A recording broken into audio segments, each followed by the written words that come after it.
Hey, I mean, you've touched on a couple of things there as far as nutrition timing.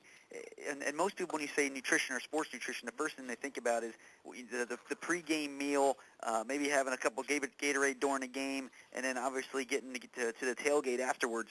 Can you give me a little bit more specifics on what we should be doing with our athletes before games, during competition to delay fatigue, and then obviously right afterwards what we should be getting in their body, and again, not pizza and beer? Okay. Well, the nutrient timing window is really kind of interesting because a couple adages I follow. One, don't try anything in a real game that you haven't tried in training. For obvious reasons. You might get a stomach ache, let's say, if you try something new before a game. But in general, let's say we divide this into the strength-power side, strength-power continuum, and then the endurance continuum. Let's deal with, I think endurance is easier to deal with because it's easier to quantify. So let's say you're a distance runner and you're running a half marathon or a marathon.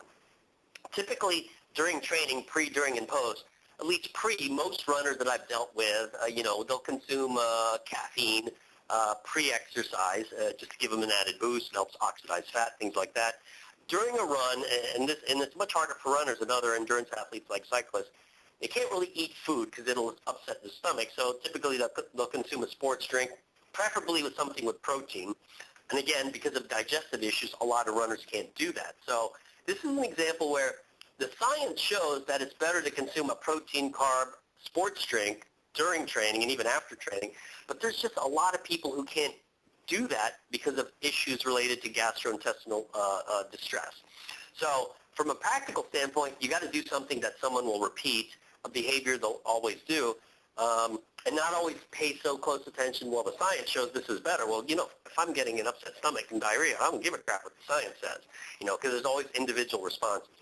And then post-exercise for the endurance athlete, I'm a little different than most in that I emphasize protein, fat, protein, fat, protein, fat. Get that in there to help you recover. You need those amino acids to deal with skeletal muscle damage, et cetera, et cetera.